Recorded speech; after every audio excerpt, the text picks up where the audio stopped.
The Radio Forest Podcast. Hi, Forrest. It's Robin Wilson calling. Are you ready for a super awkward question to kick things off? Sure, let's go for it. Do you know the Baseline Killer?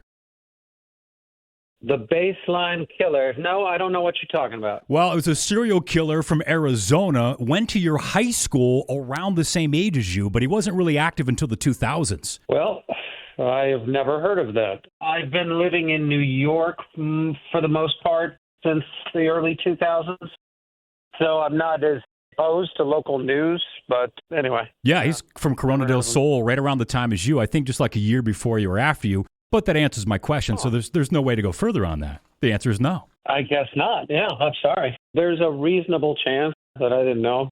As popular as I was, I didn't know everybody. Well, let's skip Arizona and talk about Long Island then. Congratulations. You're in the Long Island Music and Entertainment Hall of Fame. That's awesome. Go figure. Yeah, thank you. Thank you. What a thrill, you know. It took me so long for Long Island to grow on me.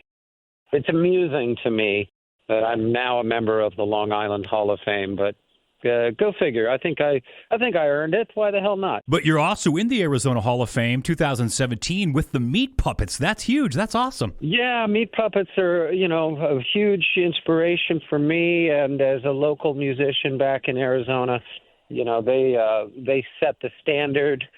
They were the first band from our generation from Arizona that, made a mark on the national scene. So they were a big deal around town, and I've always been a fan. I have a tattoo with some of their lyrics, and being inducted alongside them was really awesome, a huge point of pride. Do they know that you have a tattoo? Any chance you'd tell them that, or would that kind of be too much? I think I got the tattoo after I saw them, after that induction, but I don't think they would know. But it's a song called Look at the Rain.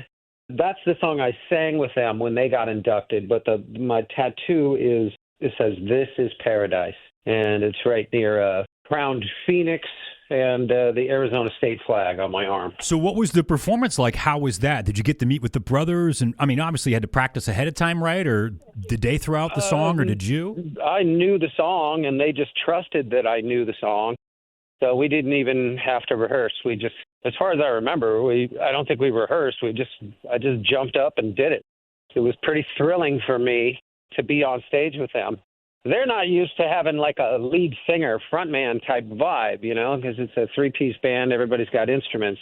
I could see that they were sort of amused that I was like running all over the stage with my wireless microphone. It was a vibe they're not really that familiar with. Do they have some street cred in Arizona? Because I would think of the Meat Puppets as making it on their own terms. They could have gone more pop, but they're like, nah, we're going to do a bluesy country record. We're going to do a straight rocker. We're going to do some more poetic things. It's like they don't listen to anybody but them, right? Yeah, they've always been just doing their own thing, always had a unique sound and a unique approach, and there's no one else like them.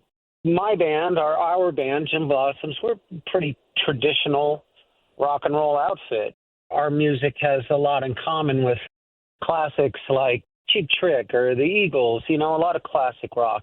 But the Meat Puppets, the way they play, it's really unique.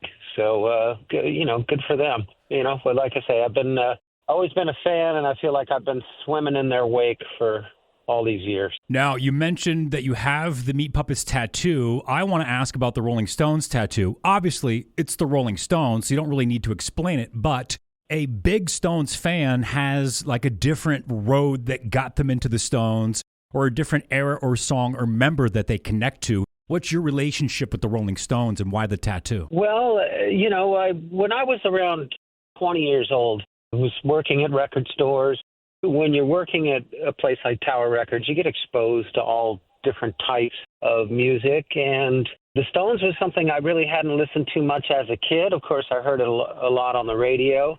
When I was 20, I started listening to them. I got all of their early records, and I was mostly, at that time, listening to the stuff that they had done in the 60s.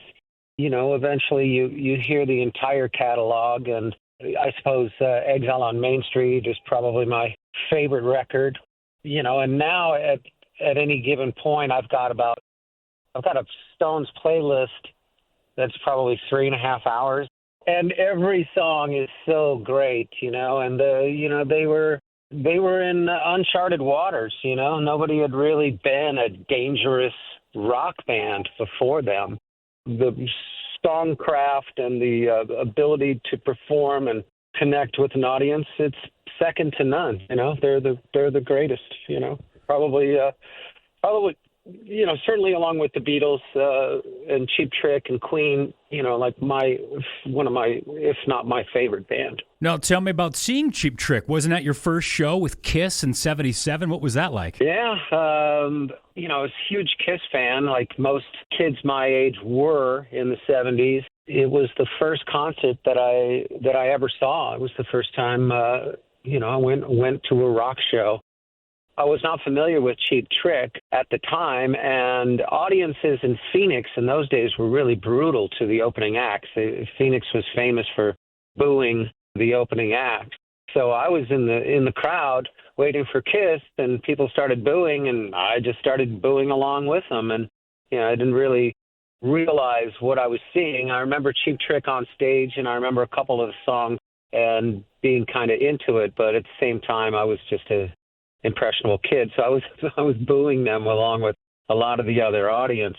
Since then, also around the age of 20, I became a huge Cheap Trick fan, and they probably have gone down as the one or two biggest influences I've had as a performer and a songwriter. Seeing Kiss in 1977 on the Love Gun tour, I mean, what a spectacle and such a great set. So, it's pretty awesome. And then one day in the future, I got to front Kiss on Letterman. It's literally something I used to dream about when I was in the 6th grade. I dreamed about being in Kiss, and to front them on Letterman was amazing. We had participated in the tribute record, the Kiss My Ass tribute album. We recorded Christine 16.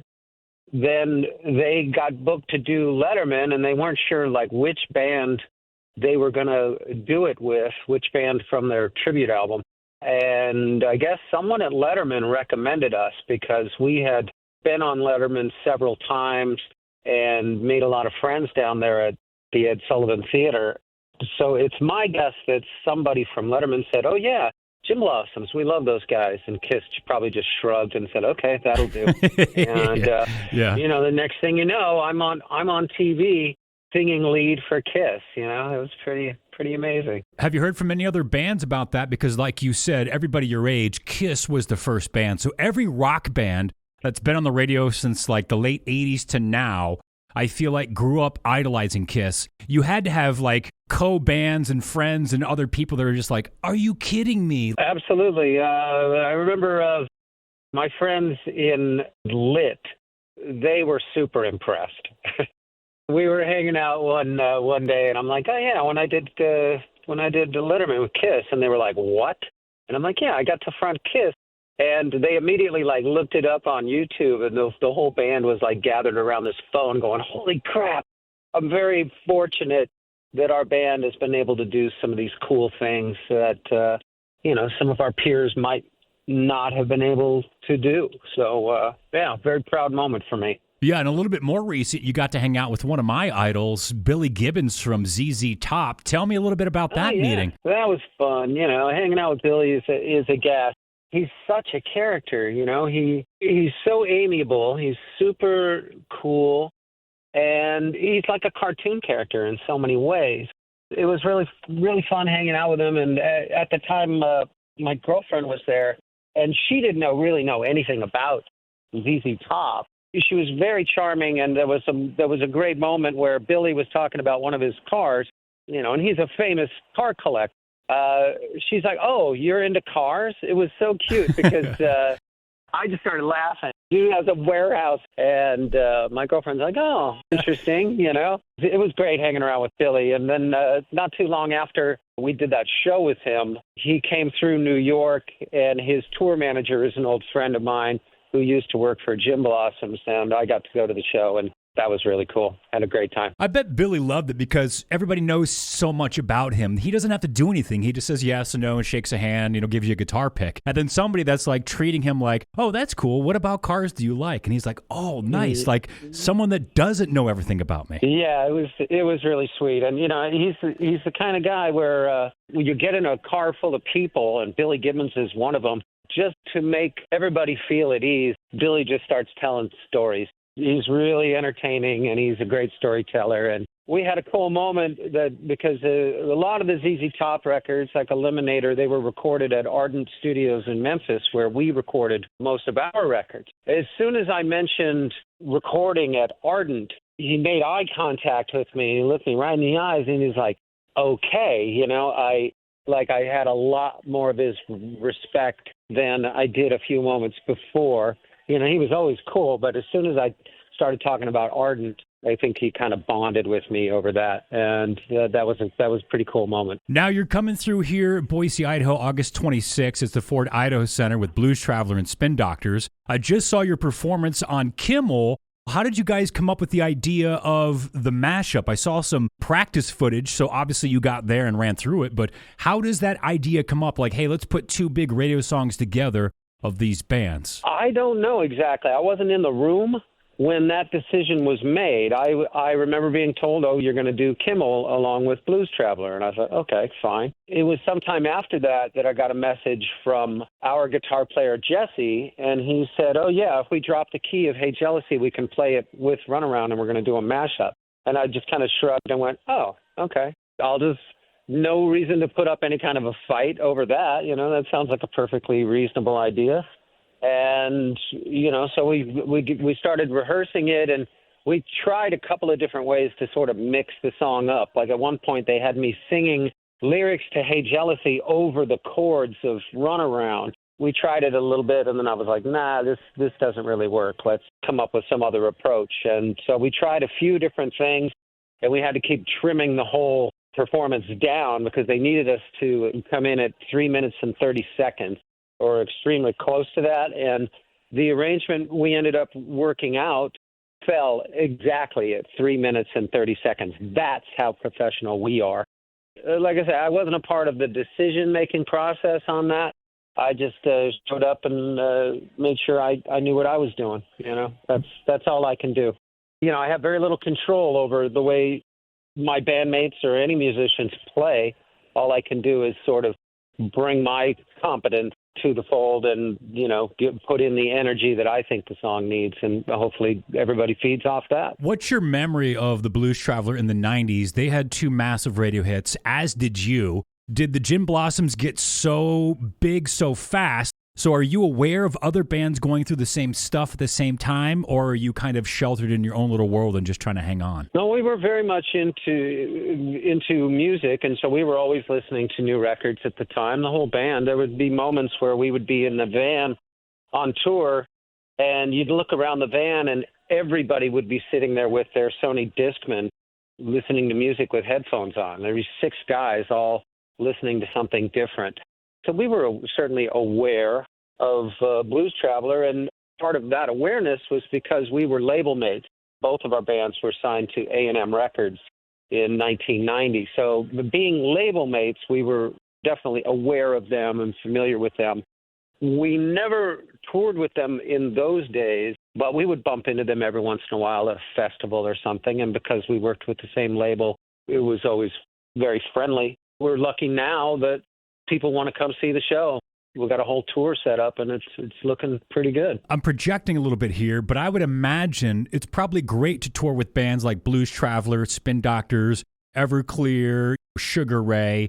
You don't have to deal with the new band of feeling like maybe we don't fit in, or we too old, or we too young. If you're playing with Kiss, you're too young. If you're playing with a brand new band, you're too old. Well, they're playing hits that are 20 years old, so we can do that too. And there's probably no egos, right? Like, hey, we're going to go on first. You're like, yeah, sure, whatever. So I would think touring with these bands makes it easier. It's like it's the same as the Gin Blossoms in a way. Yeah, at this stage, it's really unusual for a band, a veteran group that's been together for 35 years or so, to not have its act together. At this point, we're all sort of professionals, and you don't really survive for 35 years without sort of like weeding out all the stupid, unprofessional stuff. You either get your act together and learn how to get up and go to the airport without causing trouble, get on stage and do your job, or you just don't make it. We're all veterans and we know what we're about, and we've toured with Spin Doctors a number of times before. In fact, we've done more shows with Spin Doctors than any other band over the course of our career. This will be the fourth summer that we've spent on tour with Spin Doctors.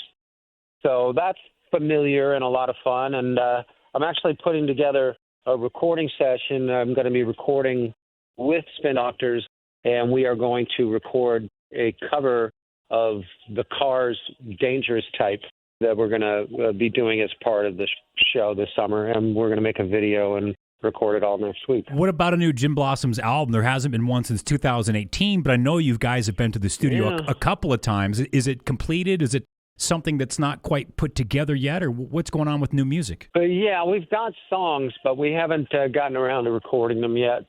I guess we're just being kind of lazy. I've been talking to my bandmates about it, and we're formulating a plan. Hopefully we'll be putting it together I'm sure by the end of this year, we'll be well on our way to having a new album's worth of material recorded. I talked to a lot of bands and artists that recently, last 10 years or so, these cruises have become a huge thing. And I always have 1,000 questions about how you get on the ship, how much stuff you pack, do you get seasick? So maybe give me a brief overview of the 90s cruise you did. And I believe you're doing it again this year, right? Yeah, well, actually, I'm going to be one of the hosts on the 90s cruise in 2026. My role will be a little bit different. I'll be, introducing the bands at their performances, conducting interviews, and doing a solo acoustic gig. But this year on the 90s cruise, we did 2 shows, plus I did an acoustic show. And I knew pretty much, I'm friends with almost every band on the bill. I was having a blast. I was quite gregarious. And I was at all of the shows, and, I'd be in the audience cheering on my buddies in Collective Soul or Lit or whoever. Yeah, I had a really fabulous time. It was a good cruise, and I enjoyed myself very much. What's a common question you get? Like, what's the one that you're like, I know they're going to ask this, and you already have I don't want to say an autopilot answer, but something you're like, this is a super familiar territory. What's the one you get hit with? What can people expect?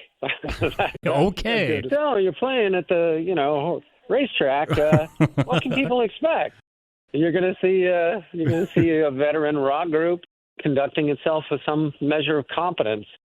That's pretty much it. Well, he's in the Long Island Music and Entertainment Hall of Fame, the Arizona Hall of Fame, alongside the Meat Puppets.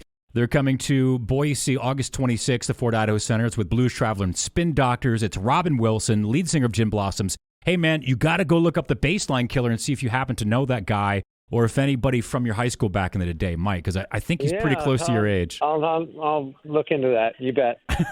I'll see you later, buddy. All right, take it easy. Have a good day. Thanks for the help.